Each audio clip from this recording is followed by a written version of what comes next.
So I received a new cutter head for my Sherwood thicknesser, and today I'm going to go through the process of swapping it out. Now, while there's nothing majorly wrong with my existing cutter head, it's a spiral head. Over time I've had some issues with getting some of the little blades off, and so I've stripped a couple of the bolts out. So it's just time for a replacement to get it back to its tip-top condition. So, but yeah, I'm going to go through the process of swapping it out.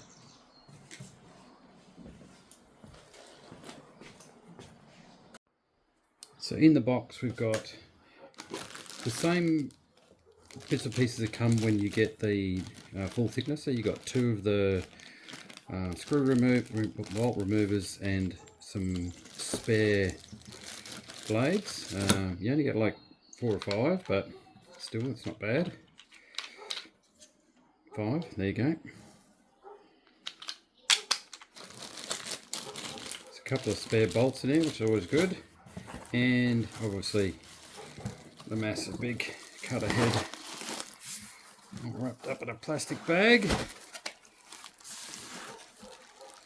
which looks bloody beautiful.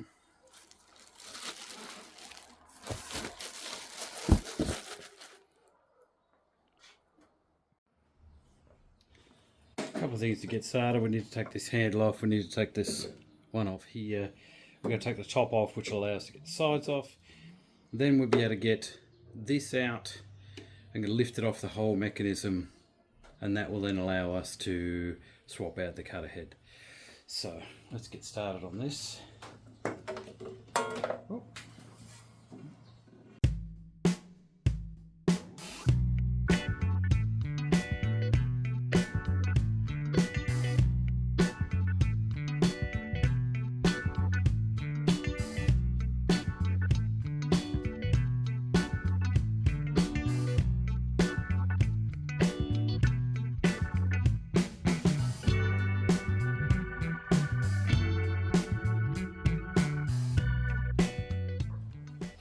So this is the cutter head in here, and as you can see, it's not just easy to just pull it out because you've got these two threaded rods in the way. So this whole unit needs to come off the top of these 4 posts, and then we'll get access to that.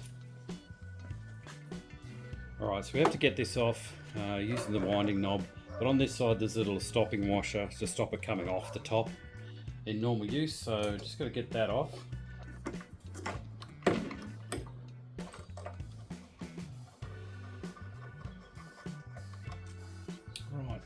Now that that's off, we can just wind this all the way up. Actually, before I go too far with that, we've got to loosen the nuts or the bolts in the end of each of these 4 corner posts just to allow us to get this whole unit off. So we're just going to flip it upside down and just loosen those off before we go too much further with that.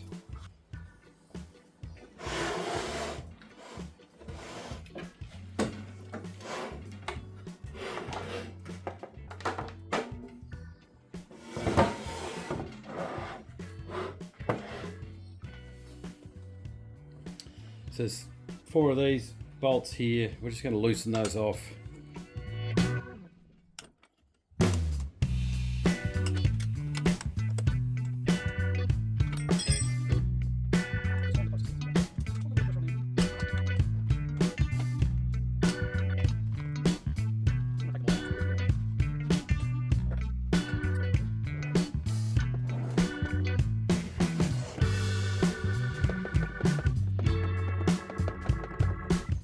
Pretty sure I've reached the top.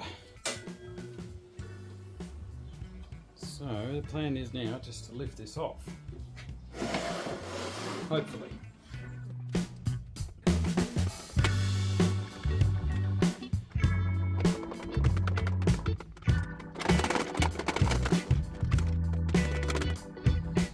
Got it off all bar one.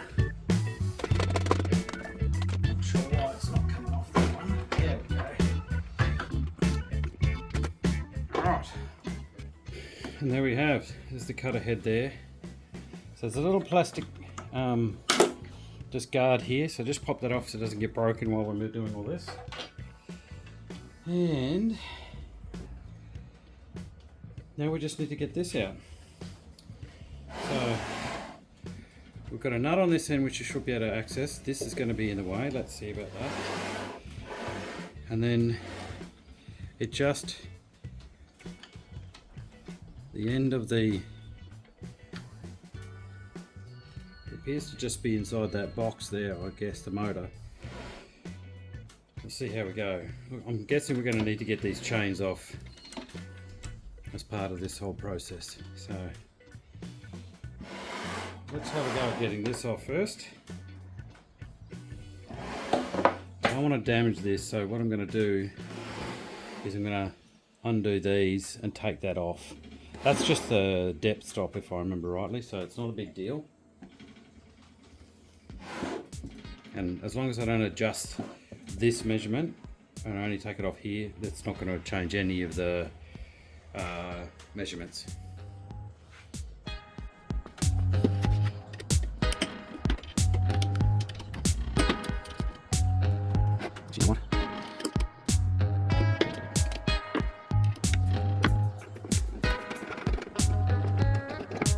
No washer.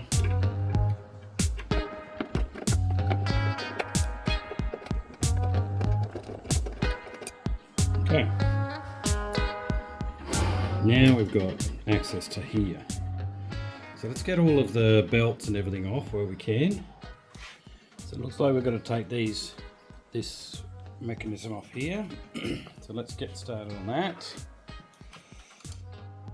Because the new head doesn't come with any bearings, so whatever bearings are in here we're going to need to reuse, unless you want to go out and buy some new ones.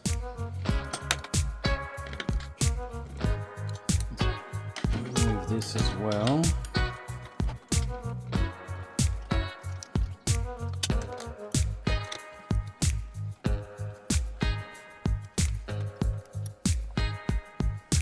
Got to remove these little clips off the front of these, and these will slide off.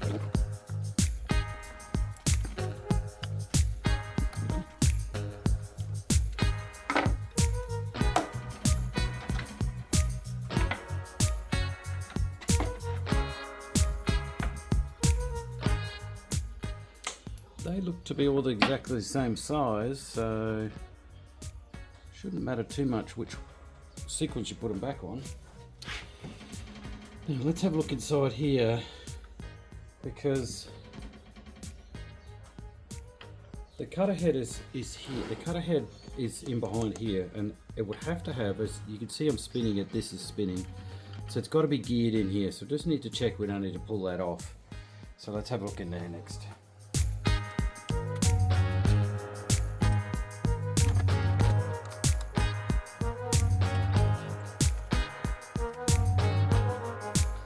Hope this isn't full of oil or something, just in case.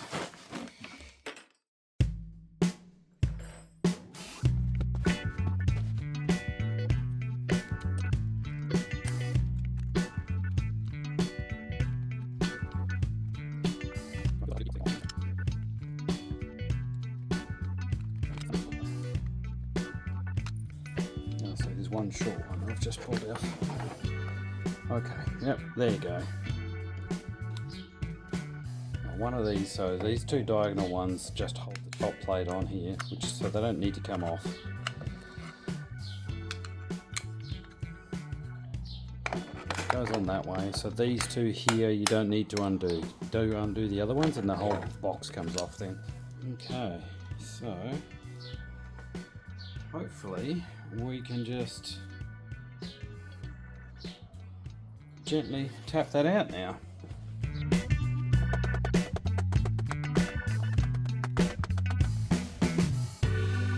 Coming out slowly, so that's working.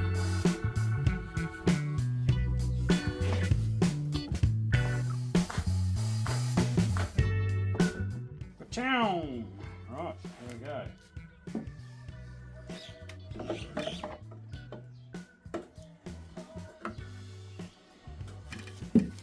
Alright, now we're going to get these off. So when we compare the new one to the old one, you can see this is threaded in here. So this gear has to come off. So we're going to have to unthread that, work out which thread this is, unthread that, and then hopefully everything else will just fit back onto this one.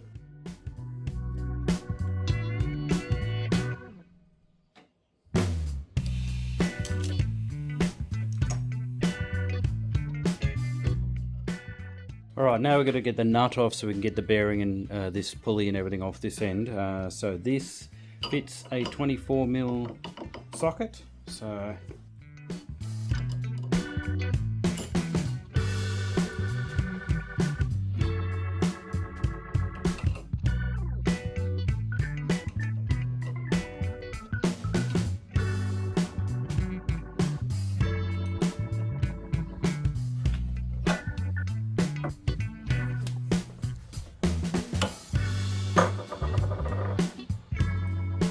there's a little key on the other side, you can't see that. I'm going to have to get that out before I get the bearing off. There we go, the little key that's on the other side you can't see. Bearing won't come off with that in, so just make sure you get that out. It obviously slots into this little slot on here to stop that from moving. Alright, bearings off. Just a quick note in regards to removing the bearings. So I'd recommend you have a chat to your automotive mates, or if you've got a bearing puller, that's fantastic. Don't use the method I used, and I didn't video it on purpose because I don't have a bearing puller, and I was always planning on replacing these anyway. But yeah, so I've damaged them pulling them out because I've only got fairly thin walls on the enclosed parts of the bearing. So as you can see, it's all dented in that one, and this one's got a small dent. While this one spins okay, it's just not worth it. And besides, it's the perfect opportunity to swap them out. Then you know it's all fresh and we're good to go. So yeah, recommend use a bearing puller, or plan to replace these. Alright, it's been a couple of days since we were working on this, so it took me a couple of days to get the new bearings. So hopefully they're the right ones. I haven't actually opened them yet. So let's just go ahead and get one of these guys out, and there we go. Matches up perfectly. So these need to go back onto the ends of the here. Got to replace the little sprocket, and all of this needs to go back together. So one on there. Hopefully these are the right size. They should be, they're the same dimensions as the other. Let's get onto that. Alright, so that's one on. This needs to go on. To tighten it up.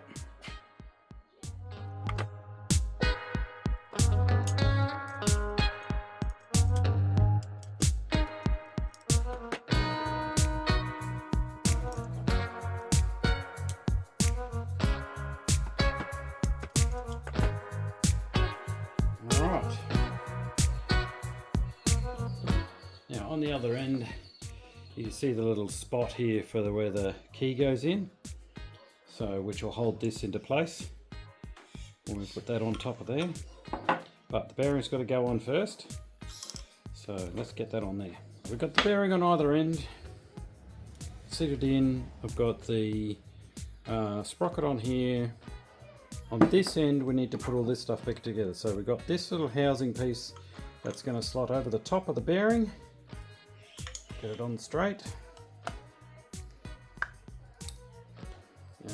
It'll sit there once we cinch it in place. It'll sit over that top of the bearing, and then we've got the key in place here. This goes on where the key is, and then we'll put on the nut. Remember, the nut is a left-hand thread, so it threads it tightens the other way. All right, let's do that.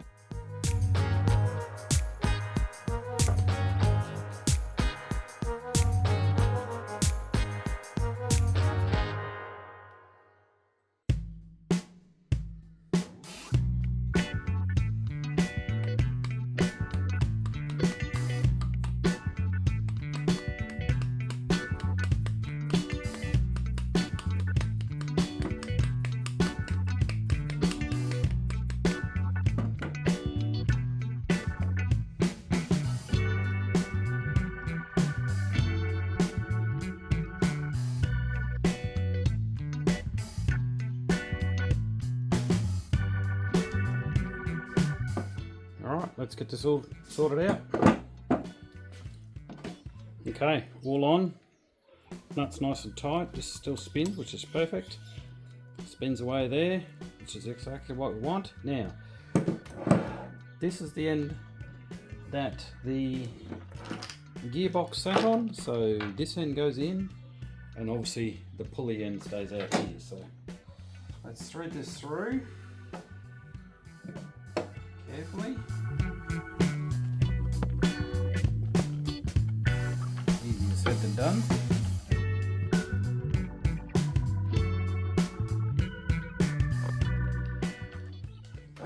This end, the bearing actually sits in that housing, so that's the whole idea of this. This should push that through. I might just give it a bit of a tap just to seat it anyway.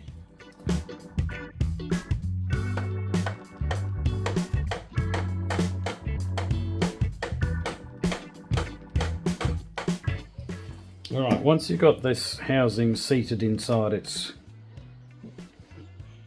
other housing, the bolts only line up a certain way, so if you just match the profile basically is what I did, and then you can pop in the bolts and we'll tighten them up.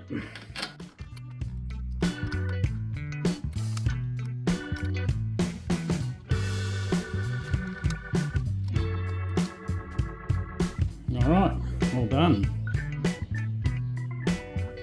Take this out for now.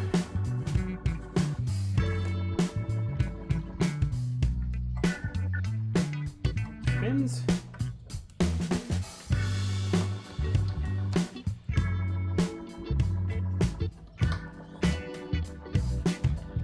Just put this back on. There we go. Now, remember we're going to tighten this up to put the tension back on the belt, but let's put the gearbox on the other end before we get too ahead of ourselves. So there's 4 bolts.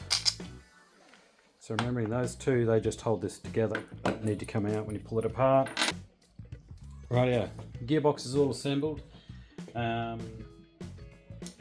So you can spin this just to check, but this turns very, very slowly, so which is as you would expect.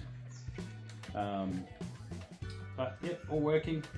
Now we just need to tension up this end so that this belt doesn't keep wanting to wander. So all tightened up just by putting a bit of pressure on the motor here. I think that's tight enough now. Not going to come off. So let's get putting it together. Alright, next is we've got to put all the sprockets and chains and their little clips back on. So pretty straightforward, they're already keyed and they're all the same.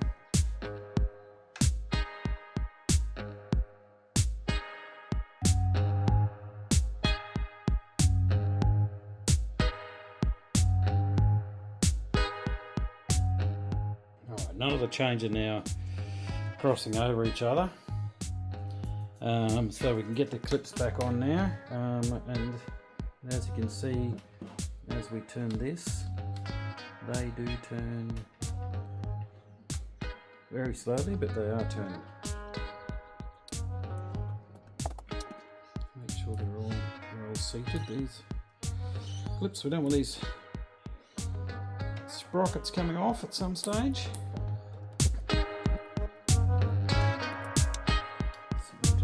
Grooves.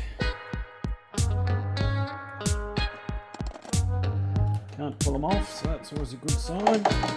There we go. Yeah, we're going to put this bar back on, which is the locking mechanism. Locking mechanism. There's a little. This is where the bolt goes. This little peg goes into the sprocket. And this is just sits on a ball bearing up the back here. So just slide that in there. Let's get that started a little bit till we can. Alright, this might be easier if we take this cover off.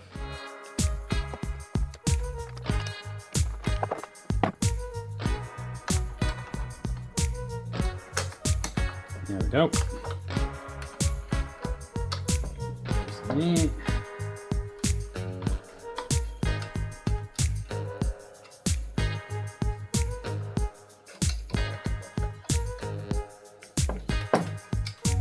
Alright, getting close to almost been done, so don't forget to put this back on, which is our depth stop.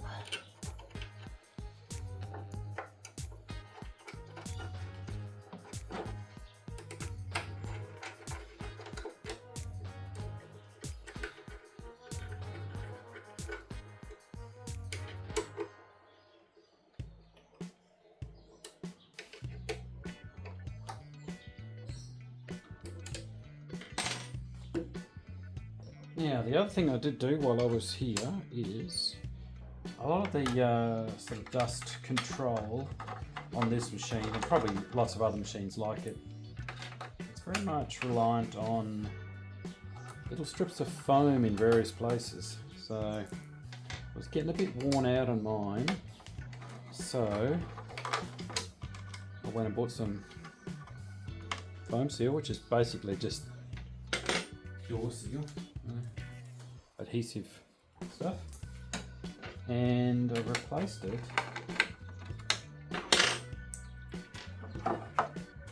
on here, so I think that's the right place for it anyway. So we'll see how that goes, because for the best I can ascertain,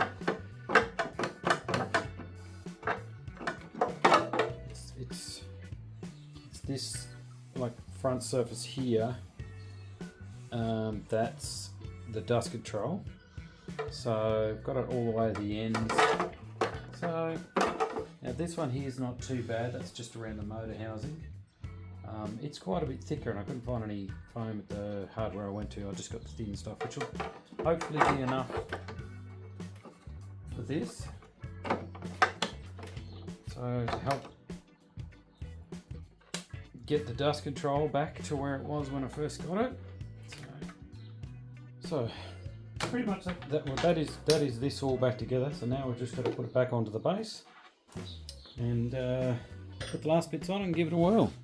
So lined it up so that the depth gauge is in line with our depth adjuster.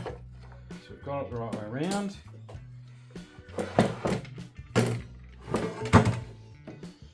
Simple matter of just, that simple matter was tongue in cheek.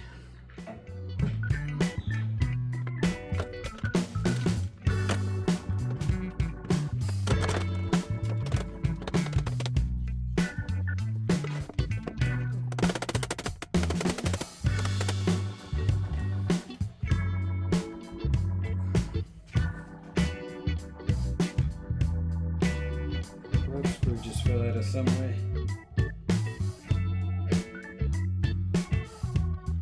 Oh, let's work out where that came from.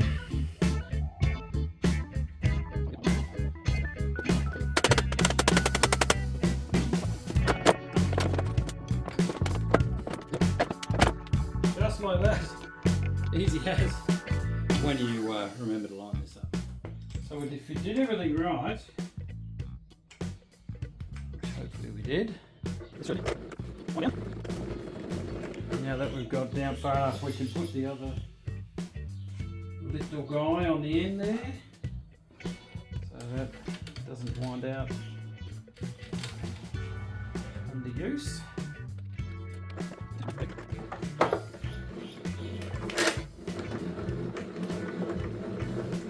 Let's wind this down a bit so that these guys are pretty much in place. And what we need to do then is tighten up the bolts underneath here.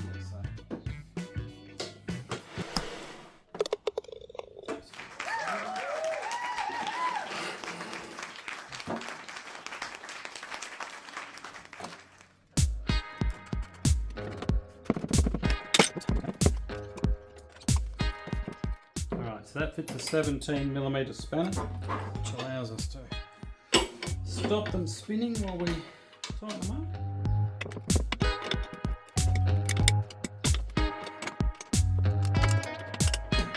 Making sure they're nice and tight.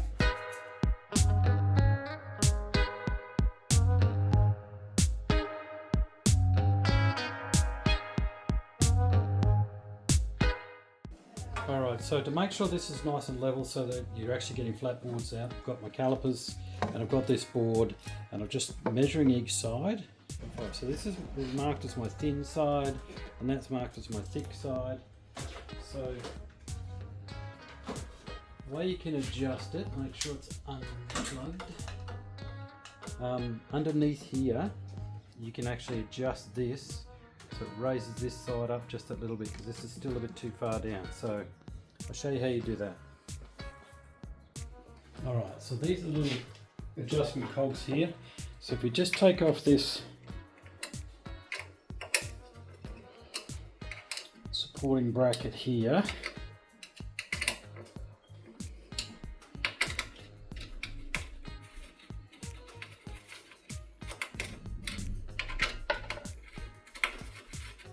you really only need to loosen it, probably don't need to take those out all the way. Enough so that this comes away. A little bit further.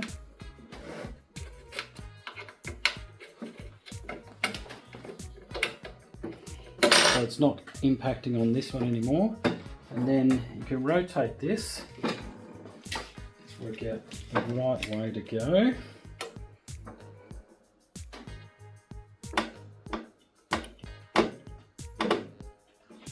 So rotating it that way is moving it up, which is what we want. Don't want it to go too far. Tighten it all back up again. It's basically just rinse and repeat doing that. Time for all of the shrouding.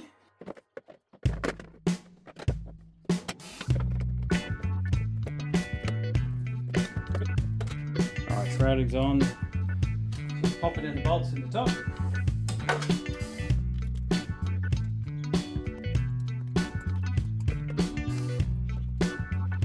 Okay.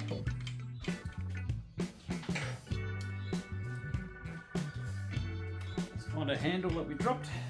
Pop that back on.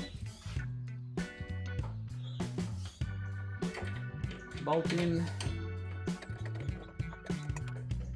Cap on, get the dust out of that. And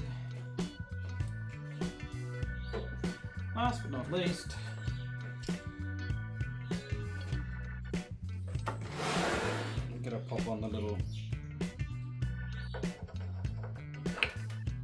depth guide knob.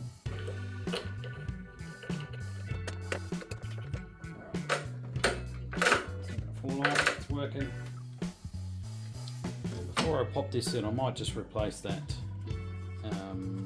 foam on this as well, like I've done on the inside piece of here. So there we go, some nice new foam dust control.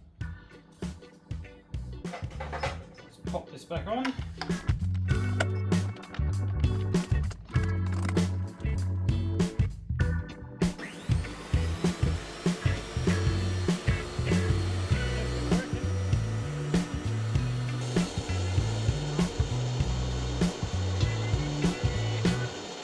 So we could see the rollers were rotating and the cutter head spinning around, so everything's connected and running. So now let's put a piece of wood through it and she's all done.